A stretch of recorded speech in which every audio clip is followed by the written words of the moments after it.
Everyone, welcome back to another video. कैसे हैं आप लोग? I hope you all are doing great और मैं भी बिल्कुल ठीक हूँ, एकदम बढ़िया।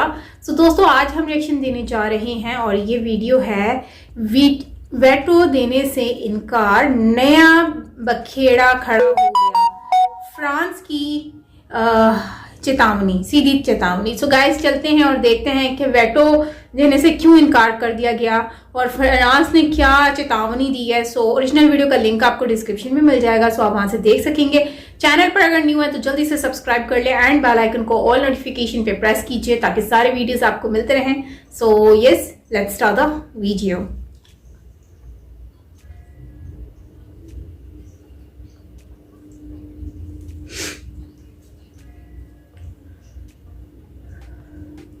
यूएन में शुरू हो गया ऐतिहासिक उलटफेर। यूएन रिफॉर्म पर टिकी है पूरी दुनिया की नजरें। भारत के वीटो के लिए फ्रांस ने खड़ा कर दिया बखेड़ा, पूरे यूएन को सर पर उठा लिया। G4 के 4 देशों में किसी एक को ही मिलेगी वीटो। वीटो की रेस में किस नंबर पर है भारत? चीन ने हमेशा बिगाड़ा भारत के लिए वीटो का खेल। चीन के बगावत के बाद भी भारत को जल्द मिलेगा वीटो पावर, यह है बड़ा कारण। इस बार होकर रहेगा यूएन रिफॉर्म, बदल कर रहेगी दुनिया की तस्वीर। वहीं भारत पर फ्रांस की इस करामात ने फाड़ कर रख दी दुनिया की आंखें। दोस्तों, दशकों से यूएन रिफॉर्म की राह लगते भारत की मनोकामना पूरी हुई है। जब रूस ने वीटो लगाकर अमेरिकन ब्लॉक की मंशा पर पानी फेर दिया था, तब इस दुनिया को वीटो की असली ताकत समझ में आई। यूक्रेन पर इस तरह का झटका खाकर अमेरिका और पश्चिमी देशों की आंखें खुल गई। भारत भी वीटो का ही 70 सालों से इंतजार कर रहा है। एक गलती की वजह से भारत की ताकत चीन के हाथों में चली गई और वही भारत का अब तक का सबसे बड़ा पछतावा है। हाल ही के दिनों में भारत सरकार ने इसकी मांग तेज कर दी है। अब यूएन में शुरू हुआ उलटफेर भारत को शुभ संकेत देने वाला है। दोस्तों, मौजूदा समय में वीटो पावर के सबसे प्रमुख दावेदार हम हैं, यानी कि G4 देश। ये G4 देश यूएन में रिफॉर्म को बढ़ावा दे रहे हैं और स्थायी सदस्यता को लेकर अब तक बहुत मुखर भी है। इसके साथ साथ अपनी दावेदारी को भी मजबूत करते रहे। जानकारी के लिए आपको बता दें कि G4 देश भारत, जर्मनी, जापान और ब्राजील है। आपको बता दें कि आने वाले समय में भारत को लेकर वीटो पावर देने के लिए यूएन में सरगर्मी बहुत तेजी से बढ़ रही है और ये सरगर्मी उथल पुथल में बदलने वाली है। ऐसे में जब भारत और रूस साथ दे रहे हैं तो सबसे जरूरी ये हो जाता है कि भारत का साथ इस वीटो के मुद्दे पर कौन देता है, क्योंकि रूस तो सबसे बड़ा दुश्मन ठहरा पश्चिम का।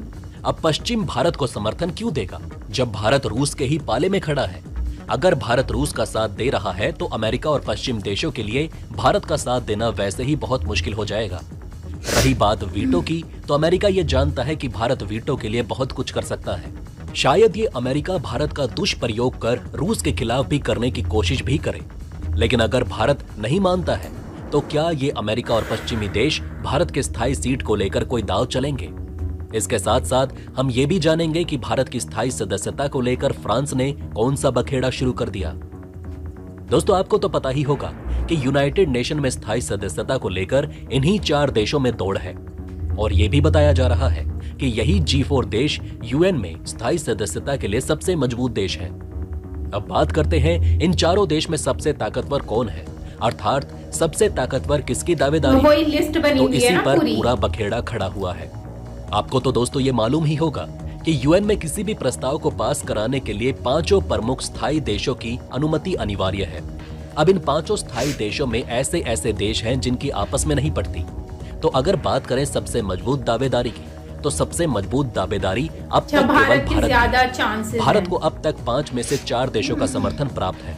अभी हाल ही में भारत की कड़ी मांग के बाद कुछ देशों ने यूनाइटेड नेशन में अपनी बात रखी और साथ ही साथ कुछ देशों का नाम भी लिया जिन्हें यूनाइटेड नेशन में स्थायी सीट देनी चाहिए।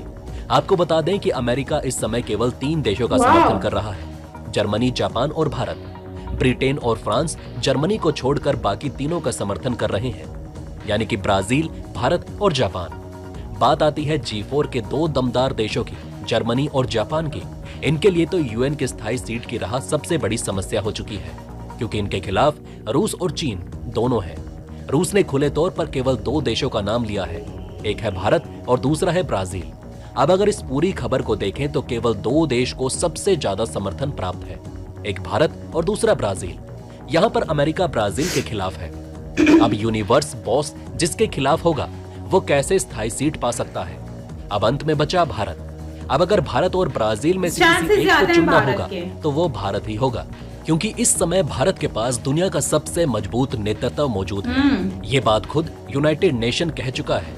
यूएन में चल रही इस बहस के बीच फ्रांस ने डांट कर अमेरिका और बाकी पश्चिमी देशों का मुंह बंद करवा दिया, जो भारत के खिलाफ लगातार बोल रहे थे। फ्रांस ने एक बार फिर भारत का साथ देते हुए बड़े मन से हुंकार भरी है। फ्रांस ने भारत के बारे में जो कहा उसको सुनकर बड़े बड़े देशों के मुंह खुले के खुले रह गए। फ्रांस ने भारत को सबसे बड़ा लोकतंत्र बताया। उसने बताया कि भारत एक ऐसा देश है जो दुनिया का सबसे बड़ा लोकतंत्र है। हमें उसकी बात माननी चाहिए। भारत सबसे समझदार देशों में से एक है और उस पर सभी देशों को भरोसा होना चाहिए। किसी को भी भारत के मामले में टांग नहीं अड़ानी चाहिए। हम सभी को पता है कि भारत इस समय विश्व की सबसे बड़ी ताकत है, इसलिए अब भारत को दुनिया का नेतृत्व करने देना चाहिए। फ्रांस ने सीधे तौर पर यूएन के सभी देशों को फटकार लगाते हुए ये समझाया कि भारत एक मजबूत नेतृत्व है जो सबसे बड़ी अर्थव्यवस्था बनने के लिए आगे आ रहा है और फिलहाल दुनिया की दूसरी सबसे बड़ी पॉपुलेशन भी है। बहुत पहले से ही भारत पर फ्रांस की राय मजबूत रही है। हाल ही में दोस्तों आपने देखा होगा कि फ्रांस के राष्ट्रपति इमैनुअल मैक्रोन और मोदी जी के बीच की दोस्ती की दाद सभी देश दे रहे हैं।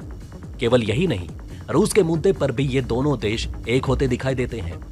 फ्रांस भारत के स्थायी सदस्यता का हमेशा प्रबल समर्थक रहा और समय समय पर भारत की इस दावेदारी का समर्थन भी करता रहा है। आपको बता दें कि इस समय मौजूदा वक्त में भारत की सबसे बड़ी ताकत राफेल है, जो फ्रांस से ही लाया गया है। इसलिए फ्रांस और भारत की दोस्ती कुछ कम नहीं। आपको बता दें कि दुनिया भर के एक्सपर्ट्स का मानना है कि यूएन में रिफॉर्म शुरू होते ही भारत पूरी दुनिया की तस्वीर बदल देगा। जैसे ही यूएन में रिफॉर्म शुरू होगा, भारत का विरोध करने लायक कोई नहीं रह जाएगा। हाँ, चीन भी नहीं, क्योंकि चीन के पास अभी कोई ऐसा बहाना नहीं जो कि भारत को स्थायी सदस्यता से वंचित कर सके।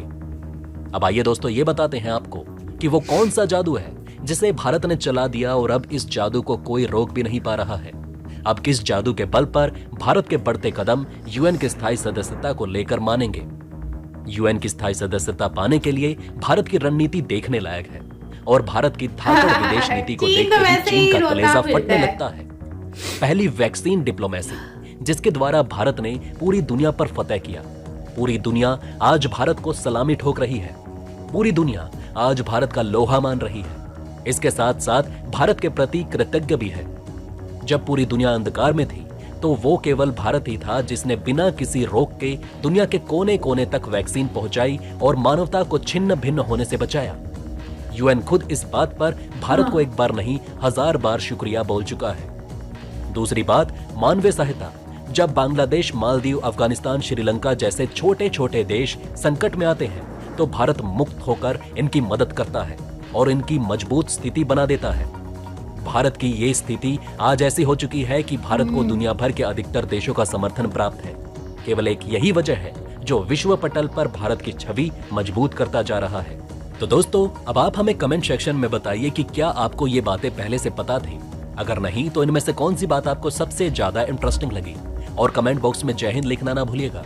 तो दोस्तों, हमारे इस वीडियो में हमने आपको बहुत सी बातें बताने की कोशिश की। अगर आपको हमारी ये कोशिश अच्छी लगी हो तो प्लीज लाइक करें इस वीडियो को और इसी तरह की और जानकारी पाने के लिए सब्सक्राइब करें हमारे चैनल को। भारत की वैसे भी बहुत अच्छी बनी हुई है पूरी दुनिया के साथ, और स्पेशली जो वेटो पावर है और जो G20 और G7 जो है उनके सबके साथ बहुत अच्छी भारत की बनी हुई है। और शायद यही इसी वजह से ही तो भारत आज इतना अपनी छवि को जो है वो मनवा रहा है हर जगह पर। और आप देखो तो सारे ही सपोर्ट में है ना, कोई भी भारत के सपोर्ट में ऐसा नहीं है कि कोई ना हो, सब सपोर्ट में है और सब उनको सपोर्ट कर रहे हैं। और दूसरी बात यह है कि फॉलो जो है वो भारत को करते हैं, क्योंकि जाहिर सी बात एक पावर है और फिर सॉफ्ट कॉर्नर है और अच्छे रिलेशनशिप हैं दूसरी कंट्रीज के साथ, तो उनको पता है कि अभी पावरफुल कंट्री है और हर चीज़ में परफेक्ट है। तो उसके लिहाज से बाकी अगर चाइना की हम बात करें तो चाइना तो कभी भी नहीं चाहेगा कि भारत वेटो का पावर वो बने सदस्य, या फिर कभी नहीं चाहेगा कि भारत कभी आगे आए, क्योंकि चाइना तो कभी नहीं चाहेगा ना, वो तो दुश्मन है। तो वैसे ये अच्छी बात है कि भारत का जो है वो, अब देखो ये अमेरिका जो है वो भारत के साथ है और फ्रांस वगैरह भी जो है ये सब भारत के साथ हैं, जो अच्छी बड़ी कंट्रीज हैं, मैं कह सकती हूँ यूरोपियन कंट्रीज सारी ही इनके साथ मिली हुई हैं। तो आई थिंक ये एक अच्छी बात है ना, जो है वो रिलेशन अच्छे हैं, फिर वो सारे सपोर्ट में खड़े हैं, तो जाहिर सी बात है ब्राज़ील से तो ज़्यादा फिर भारत को ही रिस्पॉन्स मिलने वाला है। और कल को उनको भी पता है कि हमें अगर आज हम भारत को सपोर्ट करते हैं तो आने वाले वक्त में फिर भारत से हमें बहुत ज़्यादा फ़ायदा भी मिलेगा। तो इसी वजह से जो है वो लोग सब एक दूसरे के साथ मिलजुल कर रहते हैं, तो ये अच्छी बात है और भारत के हक में भी बेहतर है। तो अब देखते हैं आने वाले वक्त में क्या होता है। वैसे चांसेस तो भारत के ज़्यादा मुझे लग रहे हैं, और बाकी चाइना तो आने वाले वक्त में चाइना को रोना ही पड़ेगा। देख लेना आप लोग, चाइना की चीखें निकलने वाली हैं, क्योंकि चाइना को जो चाइना अभी कर रहा है, नो डाउट चाइना काफ़ी आगे है, लेकिन आने वाले वक्त में मुझे जहाँ तक लगता है इंडिया इनको भी बीट करेगा, और ये जहाँ पर है ना इंडिया इनको पीछे छोड़ेगा। तो खैर गाइज, आप क्या कहेंगे कमेंट सेक्शन में ज़रूर बताना। और यस, रशिया की अगर हम बात करें तो रशिया भी भारत को सपोर्ट करता है, सारी कंट्रीज जो है वो भारत को ही सपोर्ट करती हैं। तो और जाहिर सी बात है जब आप अच्छे रिलेशन बनाओगे तो अच्छी फिर जो है वो पावर भी होगी और आपकी बात भी मानी जाएगी। बना के रखोगे तो बात बनेगी ना, तो यही होता है। और एक ये है कि आप मुकाबला भी तो है ना उनका, भारत का मुकाबला है उनके साथ। भारत कोई छोटा मोटा देश तो है नहीं और कोई गरीब मुल्क तो है नहीं, जाहिर सी बात है। तो गाइज आप क्या कहते हैं कमेंट में बताएं। मिलते हैं नेक्स्ट वीडियो के साथ, अपना ख्याल रखिएगा। Till then take care, bye bye.